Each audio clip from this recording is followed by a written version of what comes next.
Os dois principais nomes responsáveis pela eliminação precoce do Grêmio na Copa do Brasil são Alberto e Matheus. Um deles, claro, protagonista, o outro, coadjuvante, mas ambos assinam essa peça de terror protagonizada pelo Grêmio na edição de 2025 da Copa do Brasil.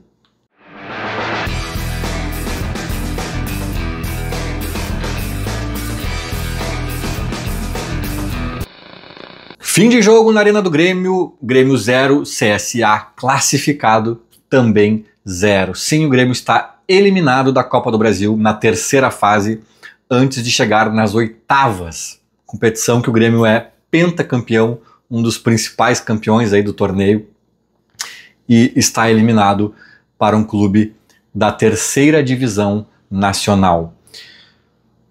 Cara, eu confesso que eu queria falar só do Grêmio aqui, eu já tinha um monte de coisa na cabeça para dizer, né, vendo esse jogo aí horroroso do Grêmio, mais um,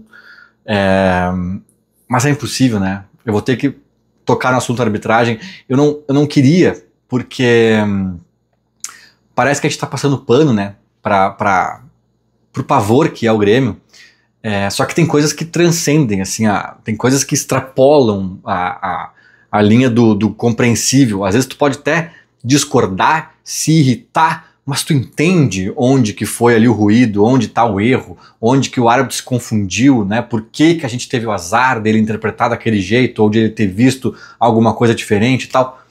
Mas tem coisas que extrapolam, e são várias seguidas, né? E aí torna o caso ainda mais irritante e surreal até mesmo, né? Então é impossível não falar disso, mas eu vou ter o cuidado de, nessa análise, não botar na conta disso, que eu tenho certeza que é o que a direção vai fazer. Talvez até o Mano, em alguma medida, valorize bastante esse episódio aí da arbitragem, e obviamente tem que ser pontuado mesmo, mas a eliminação do Grêmio não passa só por isso, gente. Já vou começar dizendo aqui que um time que enfrentou 2 vezes o CSA, enfrentou uma vez o São Raimundo, e não é nem o São Raimundo mais conhecido, é o de Roraima.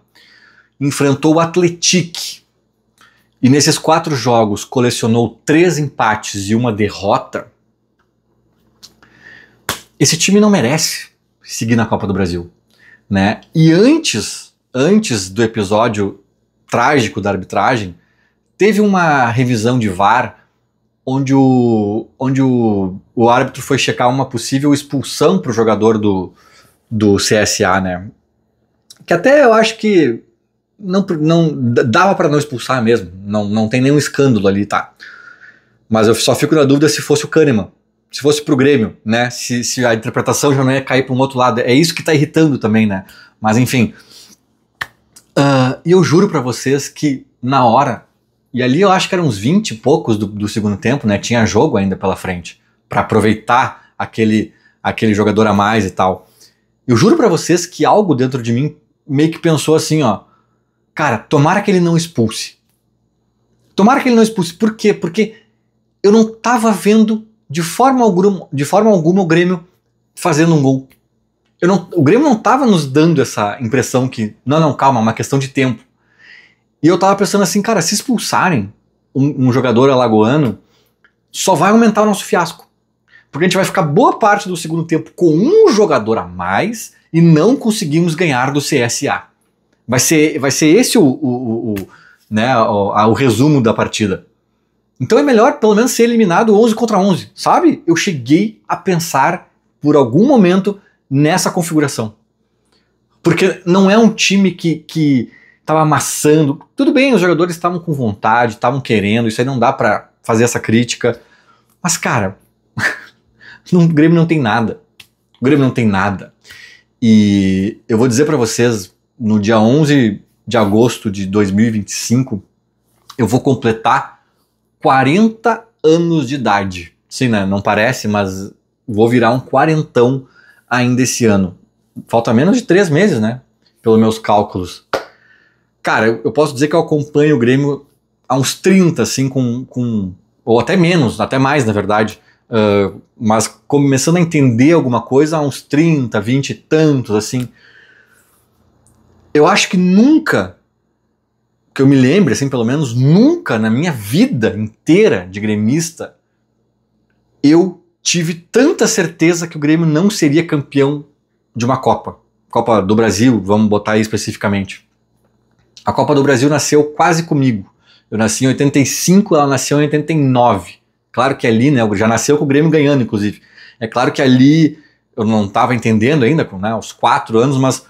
Então eu quero dizer que eu acompanhei a Copa do Brasil, né, ao longo da minha vida, né, desde que eu tenho compreensão das coisas. E, cara, hoje eu tô lamentando profundamente essa eliminação pela questão financeira.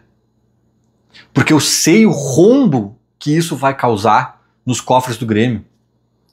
Em outros momentos que o time estava mal, o time não era dos sonhos e tinha problemas, a gente sempre pensou, mas vai que ganha desse, daqui a pouco passa pelo outro, aí tem uma sorte no sorteio, aí daqui a pouco pega o São Paulo e dá pra ganhar do São Paulo, dá pra ganhar, não é nada demais. Aí se pegar um Palmeiras, um Flamengo, aí daí tem que ter uma sorte, mas né, o futebol tem dessas. A gente sempre teve esse tipo de pensamento. Com esse time aqui, cara, era mais fácil a gente colecionar no resto da Copa do Brasil mais algum fiasco, perder para um, sei lá, quem nem sei, time pequeno aí que tá vivo ainda, né? Ou tomar mais um 5-0 do Flamengo. Era mais fácil acontecer algo assim do que o Grêmio conseguir ganhar essa Copa do Brasil. Isso é um apequenamento do Grêmio gigantesco, cara. E a culpa disso é de Alberto Guerra, da gestão Guerra.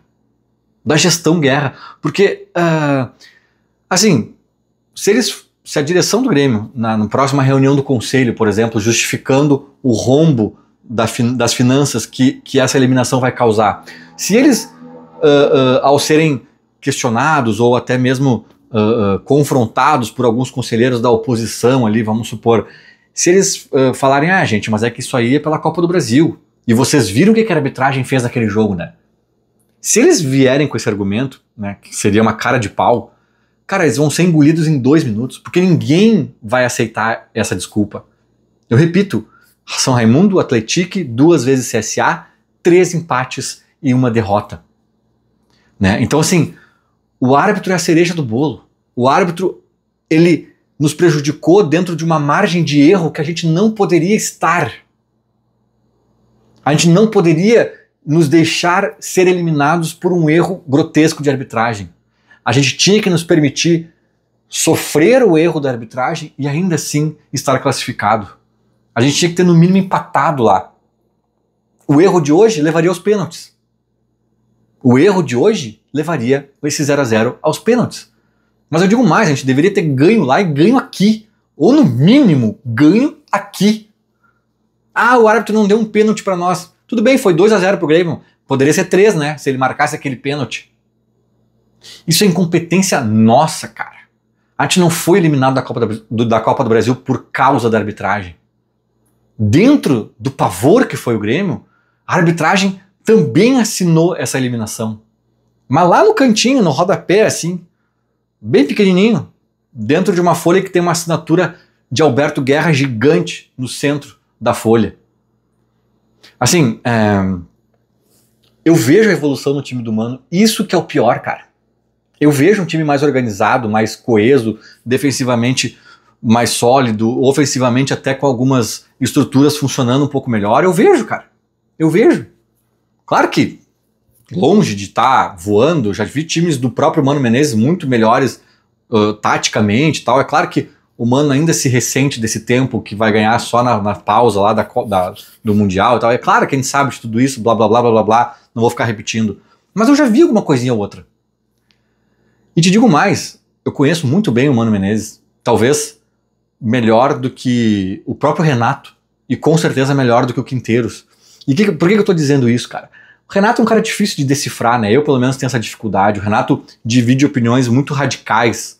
Tem gente que acha que ele é o melhor técnico do Brasil e tem que ser da seleção brasileira. Tem gente que acha que ele é varziano, que ele só engana.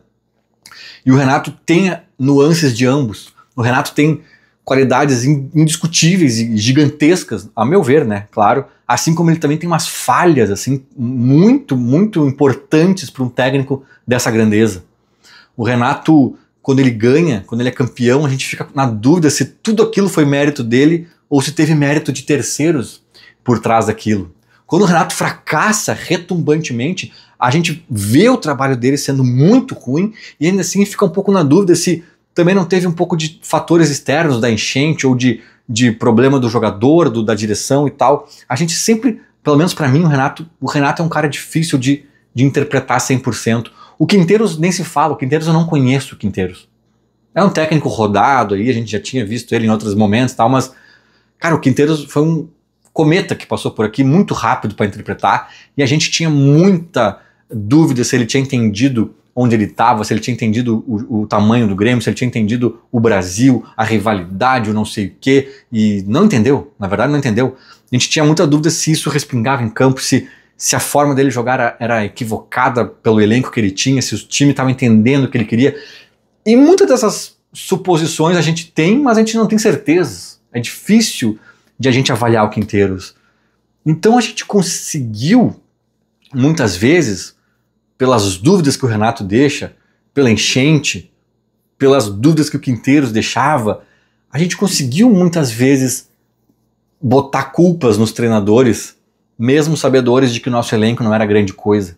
Só que, cara, o Mano Menezes, eu me atrevo a dizer que eu consigo entender ele melhor do que o próprio Renato e do que o Quinteiros nem se fala. O Mano Menezes eu já vi trabalhos no próprio Grêmio, no Corinthians, no Cruzeiro, na seleção brasileira. O Mano Menezes, eu sei qual é o piso dele. E o teto, mais ou menos, também. Mas eu sei de onde o Mano Menezes parte. Por isso que eu gostei quando ele veio, porque no meio daquela bagunça de um time que vai brigar para não cair, provavelmente, o Mano te entrega uma solidez que provavelmente vá te livrar desse risco. Só que, cara, e outra, o Mano faz isso com rapidez. Mesmo sem grandes tempos de treinamento, o Mano consegue chegar num time com o carro andando e já organizar uns caixotes ali no bagageiro. Ele consegue. E, cara, a evolução do Mano, repito, eu acho que existe, já vi, mas ainda assim, olha o Grêmio jogando. E aqui eu não falo nem da parte tática, que sim, falta muito ainda, e essa cobrança tem que ser feita ao Mano, em dado momento vai ser feita, e está sendo feita já, mas olha o time do Grêmio, cara. Eu quero acreditar muito que eles estavam nervosos hoje, e esse fator pode ter entrado em campo, tá? Mas a qualidade do time do Grêmio, cara, essa assinatura de Alberto Guerra, isso aí transcende Renato, transcende Quinteiros, passa por cima de Mano Menezes. Talvez o Mano esteja um pouco assustado com o que ele tá vendo agora, que ele se inteirou de fato do tamanho do pepino. Porque assim, desculpa, Wagner Leonardo, tem gente que falou que seria o novo Kahneman, não sei o que. Cara, nada demais, comum. Para um time do tamanho do Grêmio é comum. Pro Vitória pode ser ídolo. Parabéns pra ele. Pro Grêmio é comum. Aí ele chega na frente para tentar ajudar a fazer gol e dar uma xiripa. Ele já recuou umas 3 bolas pro goleiro nos últimos 2 jogos. E às vezes ele tira a bola do atacante para recuar pro goleiro. Sabe? Mas rosca. Bright White, pé de pano. Chega na frente do gol e é pé de pano, cara. Sabe? Aí teve mais um. Cara, o Lucas Esteves, se ele for tentar hipnotizar uma galinha, ele vai ficar 10 minutos encarando a galinha e vai sair cacarejando. A galinha vai entrar na mente dele. Tipo assim, sabe? Eu não vou ficar aqui citando um por um, mas quanta jogada bizarra a gente viu, cara. Os caras com dificuldade de dominar a bola. E aí, repito, espero que seja nervosismo em alguma medida. O time do Grêmio é ruim, cara. As contratações do Grêmio foram equivocadas. A exceção que seja feita a Luiz Soares, que foi totalmente fora da curva, não só da gestão Guerra, mas até fora de uma curva do Grêmio de ultimamente, né? Ou até historicamente, é uma contratação muito diferenciada. Ela maquiou muita coisa, mas assim, todo o resto é problemático. Salvando exceções aqui ou ali, que também não salvam a lavoura de ninguém. Exceções que são boas contratações e nada mais. Ótimas, tirando o Soares, cara, não sei se tem. Não sei se tem. Ruins, deploráveis e inacreditáveis, né? Tem umas que é inacreditável que o Grêmio tenha feito. é o que forma a base do elenco do Grêmio. Por isso que eu digo que Alberto Guerra é a principal assinatura dessa eliminação, desse rombo financeiro. E quando eu digo Alberto Guerra, é a gestão Guerra, né? Tudo que envolve, todo mundo que decide ali, todo mundo que está por trás, obviamente com a maior responsabilidade sobre o próprio Guerra, né? E aí, cara, dito tudo isso, eu acho que tá bem claro, né, o que eu penso desse time, dessa gestão, do que estão fazendo com o Grêmio. E essa eliminação, ela é dolorida, é frustrante, é irritante, mas ela é justa. Ela é justa, o CSA fez por merecer. O CSA estava mais ligado, teve mais sangue, conseguiu virar um jogo em 10 minutos lá em Alagoas. Fez o jogo que tinha que fazer aqui em Porto Alegre. Se o Grêmio fosse um pouquinho melhor, o CSA ia fazer esse joguinho que teve que fazer, ia tomar uns 2-0 e ia embora para casa orgulhoso. Fizemos o que a gente podia. Não, só que o que eles podiam, que não era grande coisa, era o suficiente para segurar esse time fraco do Grêmio. Esse que é o ponto, cara. Esse que é o ponto. Nem dá vontade de falar da arbitragem, né? Eu poderia encerrar o vídeo aqui, mas o que foi aquilo? O cara foi no VAR, ele viu... O que o Kahneman fez? O Kahneman encostou no cara na área. Se teve cotovelado, que eu nem sei se teve direito, foi do próprio companheiro do jogador do CSA. Aí os caras se batem na área e tu anula o gol.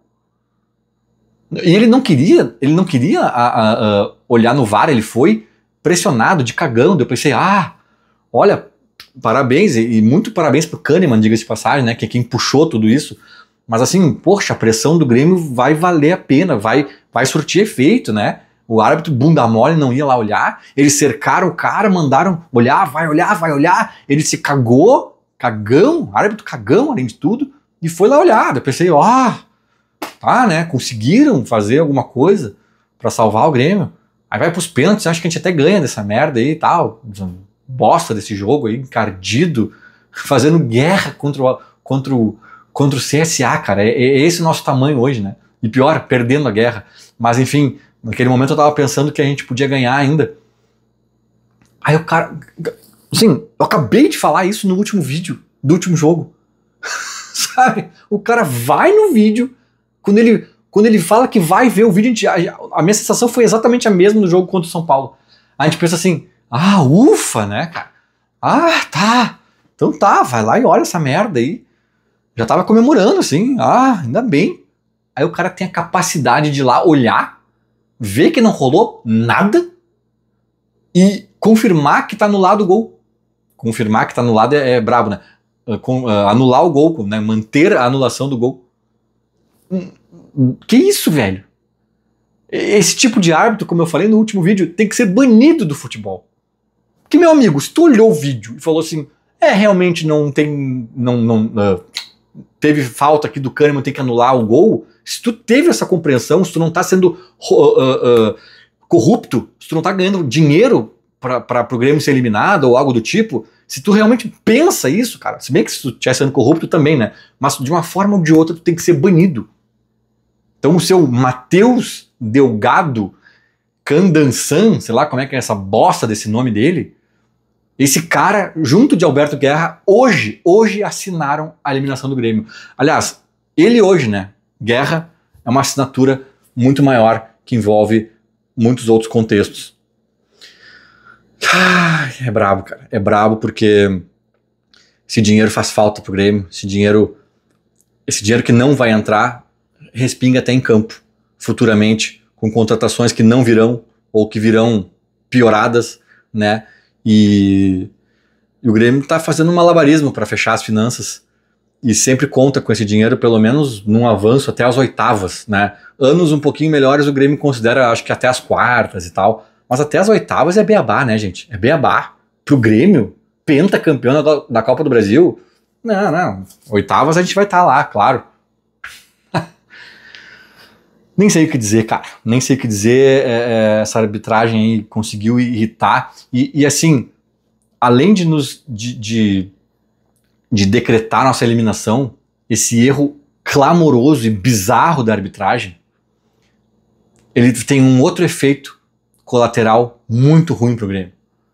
Ele tem o efeito da eliminação, o efeito desportivo, né? Tem o efeito financeiro, que pra gente vai fazer muita falta. Aliás, A CBF, em vez de ficar reconhecendo que erraram contra o Grêmio pela 10ª vez, né, um erro clamoroso com notinha oficial, a CBF podia depositar esse dinheiro para o Grêmio, né, para fazer valer o pedido de desculpas de uma forma mais, né, mais efetiva.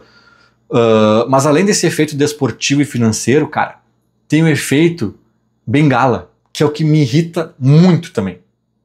O Grêmio tá cometendo milhares de erros, tem um time horroroso e a direção do Grêmio, eu nem ouvi coletiva nenhuma ainda, nem sei se vou ouvir em algum momento, mas a direção do Grêmio certamente vai sapatear em cima desse fato da arbitragem para justificar a eliminação. Vai fazer uma cortina de fumaça, vai focar só nisso, né, coisa que o Renato fazia muito bem, diga-se de passagem, e vai sequestrar a pauta, né, da mídia e dos jornalistas, vai tentar sempre puxar a conversa para esse lado, não deixando que a gente se aprofunde em outras perguntas, em outros problemas, em outras questões.